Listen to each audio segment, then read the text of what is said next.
661 AD. The Palace of Damascus. Muawiyah I sat upon the throne. His gaze was calm, but deep within those eyes burned an ambition that could not be extinguished. The Islamic world was trembling. 30 years had passed since the death of the Prophet Muhammad. Who would lead the Islamic world? Muawiyah had his answer. The Caliph is me. The first fitna, sparked by the assassination of Ali, had come to an end. Hassan had relinquished power. In the chaos that followed, Muawiyah consolidated the authority of the caliphate into his hands alone. And so, the Umayyad Caliphate began. Damascus. It was no ordinary city. A vital crossroads where the trade routes of East and West converged. A nexus of civilization connecting the Mediterranean world with the Arabian Peninsula. Muawiyah placed his capital here. Then he shattered the tradition of selecting Islamic leaders through the Council of Notables, naming his son Yazid as his successor and securing pledges of loyalty across the empire, driving the dynasty toward hereditary rule. Yet the backlash was fierce. This move toward hereditary succession would become the kindling for civil wars to come. But Muawiyah had calculated this. Without a strong dynasty, there could be no strong empire. That calculation would, in time, change the world. Muawiyah's gaze turned next to the horizon. North Africa. The great lands of the East. The vast world that lay beyond. The conquests to the East and West had already begun under the rightly guided caliphs. Under Muawiyah, those campaigns were reorganized, the frontiers of North Africa and the East moving forward as a relentless, continuous expansion. What was the source of their strength? The faith of Islam gave its soldiers an unbreakable will to fight. And the enemies they faced were far from weak. The Byzantine Empire. The Sasanian Empire of Persia. From 602 to 628, a devastating war had raged between the Eastern Romans and the Sasanians. That war had bled both powers dry, their armies shattered, their treasuries emptied. Into that void, the horses of the Umayyads charged.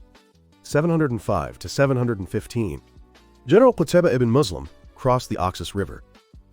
Bukhara, Samarkand. One by one, the great cities of the Silk Road fell into the Umayyad fold. This was the crowning achievement of the Umayyad expansion into the east.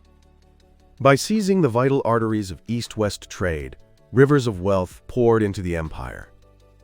The profits of commerce along the Silk Road flowed into Damascus. And this very land would nurture the technology that would one day transform human knowledge, the making of paper. 711 AD. The Strait of Gibraltar. Tariq ibn Ziyad stood gazing at the sea. Across the waters lay the Iberian Peninsula. At that time, it was the domain of the Visigothic kingdom. Behind him stood 7,000 soldiers. According to a famous legend, Tariq ordered his ships to be burned, cutting off all retreat. Yet this story comes from writers of later centuries, and the historical evidence behind it is far from certain. But the resolve it represents, that surely was real. There is no road but forward. Once across the sea, Tariq's army advanced with unstoppable momentum. Within just a few years, major cities fell one after another, and by around 720, the greater part of the peninsula was under Islamic rule.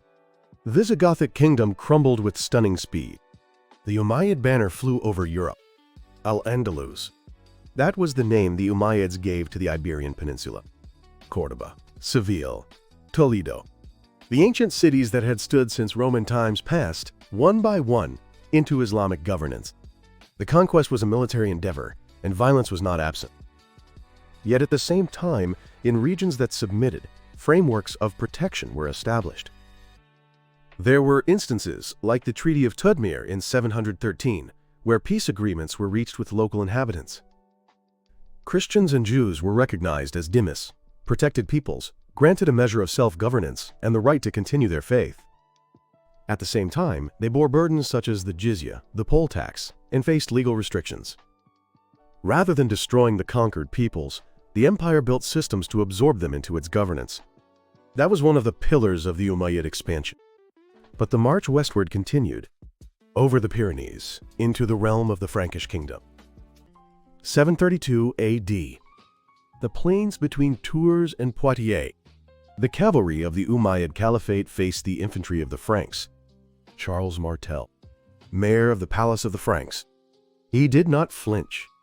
The Umayyad cavalry charged, again and again and again. But the Frankish infantry did not break. A wall of shields, locked tight, absorbed the fury of every charge. Then, the Umayyad commander Abdurrahman fell in battle. That was the turning point. The Umayyad army withdrew. In later centuries, this battle was remembered throughout the Christian world as the decisive moment that halted the advance of Islam.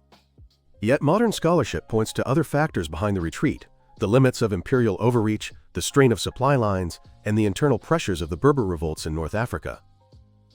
732 marked the moment when large-scale campaigns northward began to lose their momentum.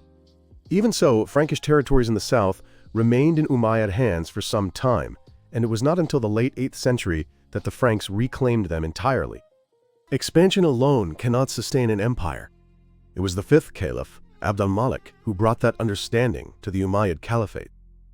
During his reign, from 685 to 705, the structure of the empire was transformed. Administrative records that had varied wildly across the empire's territories were unified under Arabic. Bureaucratic documents written in Greek and Persian were rewritten in the language of the Quran. The currency, too, was reformed. Gold coins bearing only Arabic inscriptions, no human figures, circulated across the entire empire. This became the foundation that bound the vast empire together as a single civilization. Change was also beginning in matters of law. Though the systematization of Islamic jurisprudence, fiqh, would not reach full maturity until the 8th and 9th centuries. The Umayyad era was the age that laid its foundations. In numbers, the true scale of their achievement becomes clear.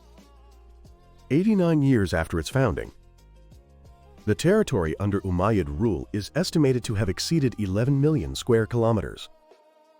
Precise figures vary depending on how empire and territory are defined, but in the 8th century, this was beyond doubt one of the largest land empires in human history. From the Iberian Peninsula in the west to the Indus River in the east. All of this in less than a century. How was it possible? In part because Byzantium and the Sasanians had been bled dry by years of mutual destruction. In part because the faith of Islam gave its soldiers a force of will unlike anything they had faced before. In part because the Umayyads possessed the flexibility to absorb conquered peoples into the machinery of their rule. And in part because through the unification of Arabic and currency, they built a system capable of moving a vast empire as a single entity. Yet the empire had its shadows. As the empire expanded, fractures began to form within. The Umayyad Caliphate harbored a fatal contradiction. Islam taught that all believers were equal, but the reality of Umayyad rule was different. Arabs ruled. Non-Arab Muslims, the converts known as Mawali, were treated as second-class subjects. Persians, Berbers, converts from across the empire. They shared the same faith, yet continued to pay the jizya, the poll tax, which should, by Islamic principle, have been lifted upon conversion. To protect its revenues, the empire bent its own principles. They could not hold the same offices. They could not receive the same treatment. The resentment accumulated slowly, silently, and that resentment would become a storm. 750 AD. The Abbasid family rose. The Umayyads are unjust. Reclaim the true Islam. Those words set fire to the hearts of the Mawali. The Persians answered the call. In Iraq, in Khorasan, the rebellion spread. The armies of the Umayyads fought. But the empire was already collapsing from within. The last caliph, Marwan II, fled. From Syria to Egypt. From Egypt further south. According to the records, Marwan was cornered in a village along the banks of the Nile. In that moment, what was passing through his mind? 89 years. A dynasty that had built a world empire, gone in a single night. The Abbasids were thorough. After the revolution, many of the Umayyad family were killed, and as a dynasty, they were dealt a blow that came close to total annihilation. But one man escaped. Abdurrahman I. The young Umayyad prince crossed deserts, traversed North Africa, and fled to the distant shores of the Iberian Peninsula. There, in Córdoba, he built another Umayyad dynasty. History's irony runs deep. The Umayyad bloodline, extinguished in its homeland, survived in Europe. The Emirate of Córdoba flourished for 300 years after, becoming one of the most brilliant civilizations in medieval Europe. Here, I must speak of one profound transformation. From the 8th century onward, papermaking began in Samarkand for the first time in the Islamic world, and the technology spread with remarkable speed. Later records tell a story that Tang Chinese artisans captured at the Battle of Talas passed on the secrets of papermaking. Yet this is a tradition treated with caution, as the historical evidence behind it remains limited. Whatever its origins, from the 8th century onward, the number of books in the Islamic world exploded. In Baghdad's House of Wisdom, texts in Greek, Persian, and Sanskrit were translated into Arabic and accumulated in vast numbers. That knowledge would in time pass into Europe, sustaining the intellectual revival of the Middle Ages. What papermaking carried was not paper alone. It was the power to accelerate the sum of human knowledge itself. The Umayyad Caliphate vanished in 89 years. But what they left behind did not vanish. Arabic, a common tongue, bound a vast region into a single realm of knowledge. The systems built to absorb conquered peoples into governance moved diverse nations as one empire. Córdoba, the capital of Al-Andalus, became the most advanced center of civilization in medieval Europe. Recent DNA research has also confirmed that deep human exchange with North African peoples took place on the Iberian Peninsula during this era. The legacy of the Umayyad Caliphate was written not only in stone, but in the very history of the people who lived through it. Manuscripts of Greek philosophy were translated into Arabic by Islamic scholars, and in time, those translations lit the fires of the European Renaissance. History's tapestry is intricate beyond measure. Even after the Umayyad Caliphate fell, the frameworks they created lived on. The Islamic civilization, a vast shared space stretching from the Mediterranean to the Indus River. Its imprint remains, carved deep into the map of the world we inhabit today. What then can we learn from this story? The story of the Umayyad Caliphate teaches us two fundamental truths about empire. The first, the power of expansion lies in ideals. No sword alone can govern a territory exceeding 11 million square kilometers. Islamic faith, administrative unity, a common language, these were what made the conquered lands function as an empire. The second, empires collapse from within. What destroyed the Umayyad Caliphate was not an outside enemy. It was the contradiction of preaching equality while practicing inequality. That contradiction accumulated, layer upon layer, and transformed into the fires of revolution. This is not the story of the Umayyad Caliphate alone. It is a universal law that history has demonstrated, again and again. And now I put a question to you. Every empire is born carrying ideals, and perishes carrying contradictions. If you were a leader, at what point would you recognize the growing gap between ideal and reality, and how would you correct it? And how much of what the Umayyad Caliphate built in 89 years do we, in the modern world, still carry with us? Have you ever stopped to consider? Share your thoughts in the comments below. Thank you for witnessing this moment in history with me, all the way to the end. Here on Turning Point History, we dive deep into the pivotal moments of human history, from the rise and fall of empires like the Umayyads to the single decisions that changed the course of the world, presented as character-driven historical documentaries.